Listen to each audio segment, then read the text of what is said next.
Hey niece, sit down. We need to talk. A little birdie told me that you're dealing with a snake relationship, and I want to give you some anti advice on how to deal with it. Okay? Stop dating potential. He might become a better man someday, but that doesn't mean you need to be there and raise him into it. You deserve someone who already knows how to love, protect, and uplift you. It's coming from a former anti toxic. Kiam, love doesn't have to hurt. Niece, he's not confused. He knows exactly what he's doing and exactly what he's not doing. So let me share an old anti toxic story that can help you. So there's this man I used to deal with, man. And he was always like in and out. One day he's good, next day he's like distant and stuff. I used to tell myself, maybe he's just scared to love because he got hurt.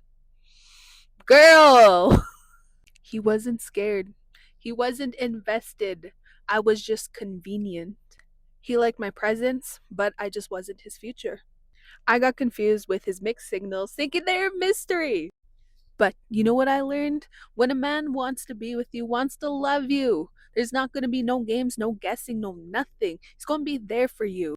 So stop trying to decode his behavior. He's just not your person. Stop calling it healing if you keep going back. Makamina, who said that?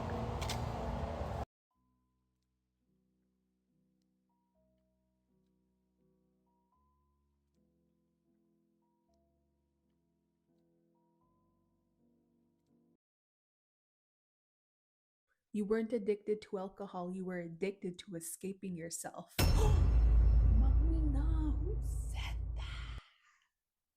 If you woke up today, that's your second chance. You survived yesterday. That's enough reason to keep going. Here is your Cree word of the day. Miyo gisagao. Say it with me. Miyo gisagao.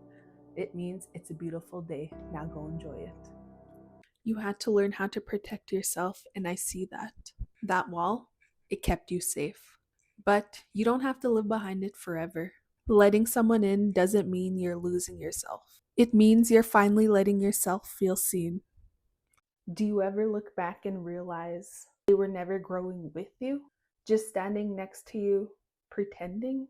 You thought it was loyalty. You thought you were in it together. But all that time, you were doing the inner work while they were watching. And it hurts because losing a friend you thought was forever feels like a death. You grieve the laughs, the late nights, the versions that only existed when you were around them. But you also start to see the truth. They loved the unhealed you, the one who stayed small, the one who didn't speak up, the one who didn't know her worth yet. And when you grew out that version, the silence got louder, the tension got real. It's not beef, it's not hate, it's growth. I guess you can say I'm choosing peace over performance now. You know what doesn't get talked about enough is healing from the things that you did. Not about what they did to you, but what you said, who you hurt, the way you stayed too long, ignored the signs, played small, and broke your own heart.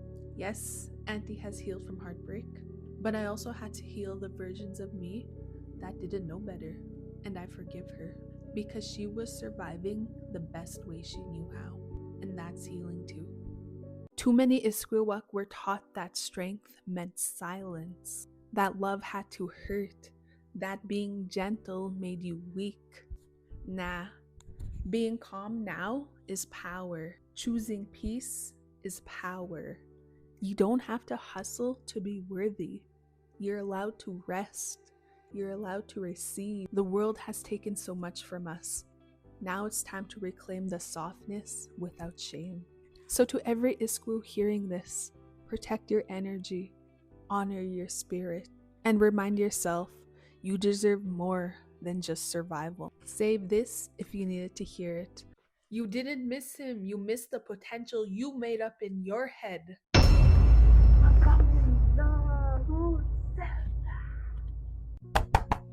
Listen to this. I used to sit in circles where healing was a joke, where pain was numb and the loudest one was the most broken. I laughed with ghosts and drank with people who only loved me when I was lost. I left that table, I left that noise. I left that version of me that needed them to feel whole. Healing wasn't loud, it was quiet and lonely, but it was mine. I don't hate them, I just outgrew them. And if that makes me too good, then good, I'm gone. Auntie got sober, Auntie got free.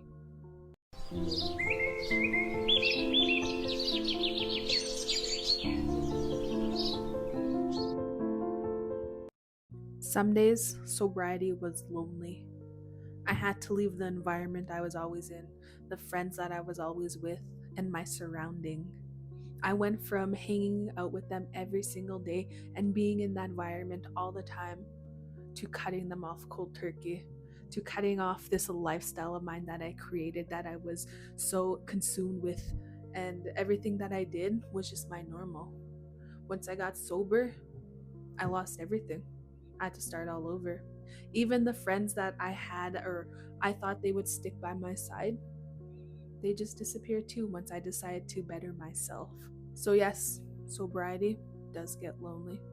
But along your journey, along the sobriety journey, you do eventually meet people that have a similar drive than you, people that want to better themselves and better their lives. They're out there. You just got to be patient. You got to go through the whole healing process, and it'll be worth it because it takes one person to change your life. It took 75 days for me to realize that I wanted to walk the red road. I did a challenge, 75 hard challenge.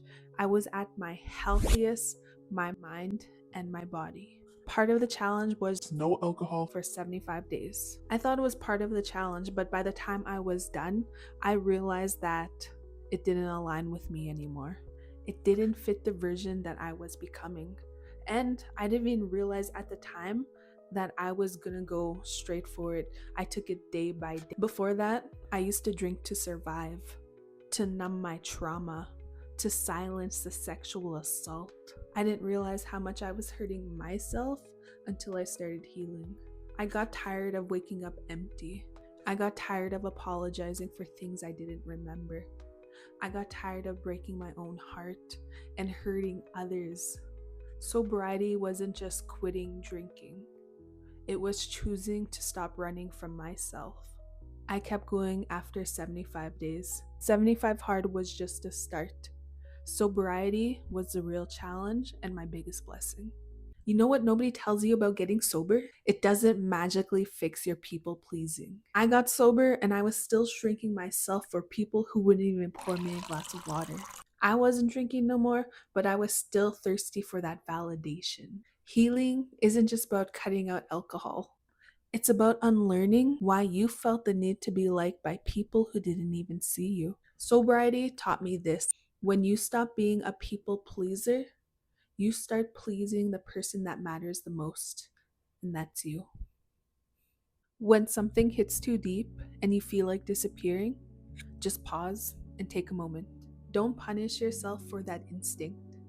That's how you survived once. But now you get to choose differently. You can breathe, you can stay, you can speak up, even just a little. That's healing too.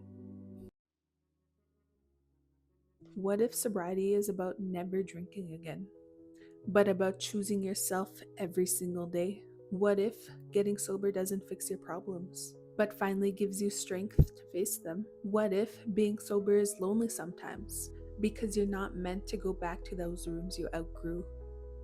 What if? Back in my anti-toxic days, ghosting was my coping mechanism. If I felt too much, ghost. If I didn't want to express my feelings, ghost. I would block people like it was self-care, but let's be real, it was avoidance. And when I felt like talking again, unblock, like nothing had happened. It wasn't about them, it was me running away from my emotions that I didn't know how to handle. Growth taught me that ghosting didn't protect my peace, it just delayed my healing. Now, I have to face those uncomfortable conversations. even when it's awkward, and that's on growth. I realized I didn't have much in common with my drinking friends once I got sober. Do you ever realize that some friendships were built on trauma bonding? For me, it was drinking. We drink, party, and trauma dump, and that's how we bonded. But when I got sober, I seen that we didn't really have much in common. I wanted to travel, grow, and do more. But they were content with staying in those cycles. Sobriety opened my eyes, and I realized that some people are not meant to grow with you. Some people are only friends with the unhealed version of you, and that's okay. It's okay to outgrow that bond. You're not tired, you're just bored of settling for less than you deserve. Let me be real, half of the time, you're not tired. You're uninspired. You're bored of settling. You're drained because deep down you know you're capable of doing more. But you've been surrounded by people and environments that expect the bare minimum of you. Your potential is suffocating. It's time to wake up that fire inside you. Stop playing small. Stop staying in your comfort zone. You're not here just to get by. You're here to thrive. Growing up, asking for help felt like a weakness, and I'm still unlearning that. Now, hear me out. I still struggle with asking for help. Growing up, we were taught to do everything on our own. Asking for help felt like a weakness, so I became hyper independent even when I was drowning. But I'm learning now, and it's okay to lean on people. It doesn't make me less strong, it's a process, and I'm starting to open up. I'm still unlearning that survival mode.